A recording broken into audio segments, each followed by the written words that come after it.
Delayed closing. Hey, this is Dave with the Bolduc Realty Group. Welcome to my weekly real estate market update.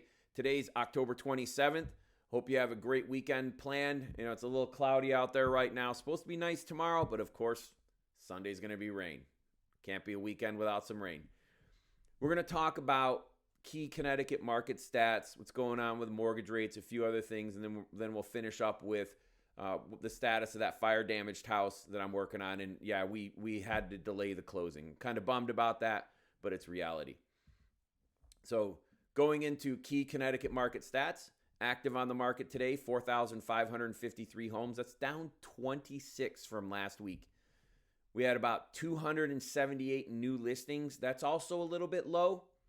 The 3,400 closings in September. We're at 2,500 for October with a few days left. I expect that October will get up around 3,000 by the time it's all said and done.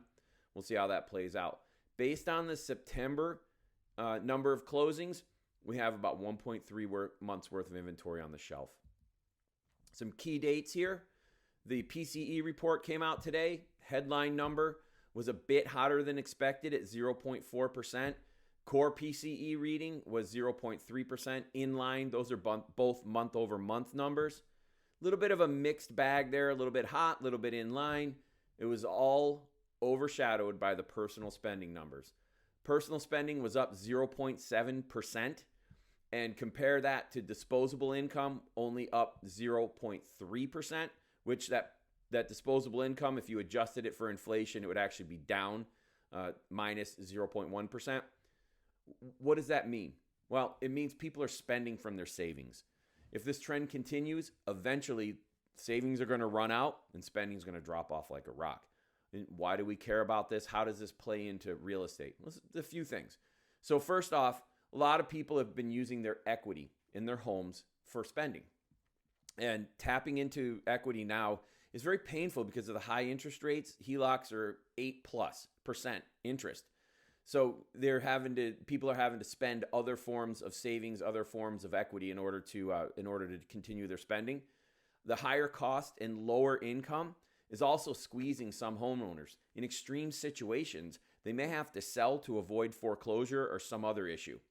And buyers, they may be seeing some of that money that they were putting away or had put away start being spent to cover daily living costs rather than being there for the down payment when they want to buy a house. So that's going to impact demand. So as this develops, we could see reduced demand. At the same time, we see increased supply. And this could, at an extreme, flip the market from a seller's market to a buyer's market. We aren't close to that yet, but I do see a possible path where we could end up there. So something we want to keep an eye on. And another interesting note, following up from my discussions last week about the National Home Builders Confidence Index, I spoke to a friend this morning who's a home builder. He expressed the exact same concerns. The concerns that the demand is softening a little bit, prices are high, interest rates are high, material costs, labor costs are all high. So builders, they're moving with caution right now because interest rates are up and demand's easing a little bit. I'm going to keep my ear to the ground on that, and I'll keep you informed. Primary mortgage market survey. We got mortgage rates dipped back down to 7.8. Now, this average is actually up from the slide for last week, but just remember that we're looking over the last week and taking an average. But over the week that this covers, we went up over 8% and then dropped back down. So the good news is we were over 8%, we're back down to 7.8. With the mixed news in the PCE report and the strong spending numbers, it's going to be interesting to see how the markets, the bond market, the mortgage market, how they all react today. We'll see how that plays out. Instability in the world is certainly not helping the situation. So for the house, you can see this closing process here. We expected to close today on that fire damaged house. Unfortunately, as I mentioned, we had a couple of snags. It's actually pretty common when you're buying a house or selling a house to hit some snags, have some delays. If you're not aware of that possibility, it can cause a lot of confusion, anxiety, and certainly some significant disruption to plans. So just something to think about. In our case, we made it through the home search, going from top left to bottom, looping around to bottom left there. We made it through the home search. We got the offer and negotiations, got the contract in place. did an inspection with my contractor, appraisal, no problem. The problem was found during the title search, and there was a sewer lien and an issue with the title. Both of these issues are said to cloud the title. If you ever hear that term, that's what it means, cloud the title. They have to be corrected before closing. If not, then we might not be able to get title insurance.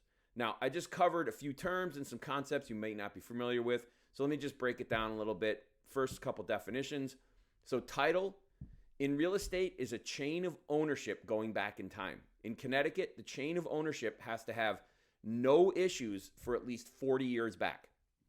A title search is a search of the land records and other public records to do a couple things. Verify that the person selling the house actually has the right to sell it, and that there are no liens or any other types of claims on that property.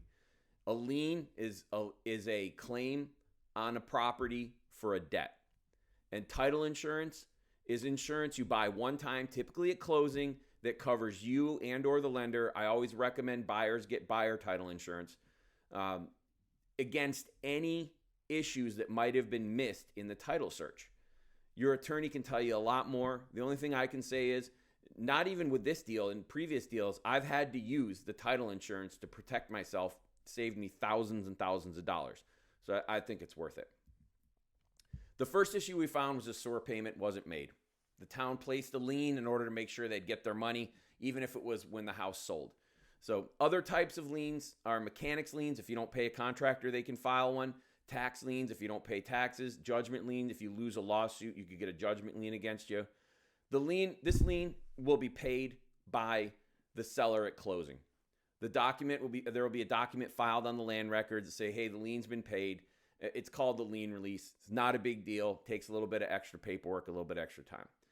The second issue was life use was granted by a previous owner in a deed filed on the land record. So life use is the right to use the property, and it's given by the owner to someone else. This right ends when the person who was granted life use passes away. Documents need to be filed on the land record showing that the person who had the life use passed away. That didn't happen. The attorneys are filing those documents so the future buyers know that it doesn't apply. So it's not a big deal. It just takes a little bit of time. Why does it matter? Well, if the person who had life use had not passed away and I bought the property and they showed up, they would have a valid claim to use the house until they passed away.